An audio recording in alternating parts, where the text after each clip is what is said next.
King Charles has put himself in charge of saving the planet. His role as head of nation and state has been redefined to include 4 new focus areas.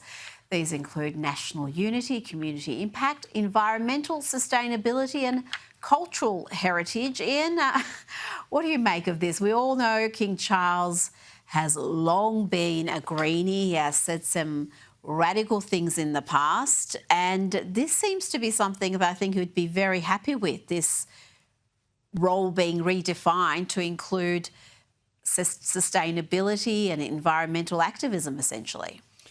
Well, I think he's got to have a very serious look at his position. It's not the role for the king to be involved in political issues. It's not the role for the king to express any political issues. And we should all guess which way the king would think on a political issue. Now, that's not the case. And in the past, we've had difficulties with people in the royal family expressing opinions which are strong political opinions. Now, that's exactly what he's doing. He has to be head of the church, which is a very strong political organisation in the UK. He also has to be comforting people in times of distress. And maybe he should, instead of comforting the environment, be concerned about the people in England who are getting overrun by immigrants, who are getting poorer and poorer, and who are losing their cultural identity.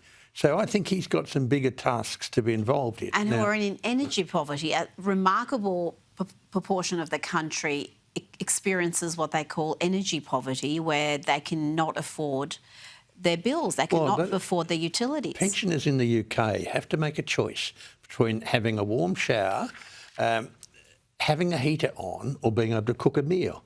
Now, that for a country as prosperous as England is wrong. And he maybe should be concerned, if he's a real greenie, about the clearing of the land to put in wind turbines, the clearing of the land and the destruction of farmland that's been farmed for thousands of years to put in solar panels in a country where you very, very rarely see the sun.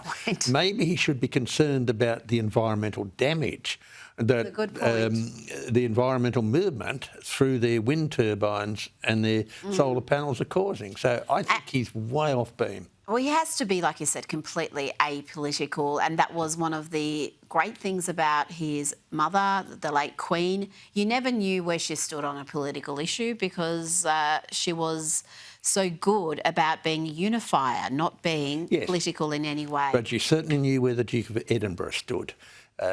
He read my books. I snuck them through the mandarins through one of his Navy mates. They used to have a drink together, and he'd bring in a book for Prince Philip, and I would get a letter from Prince Philip commenting on the book. So Prince Philip and his daughter, Princess Anne, certainly make their views known.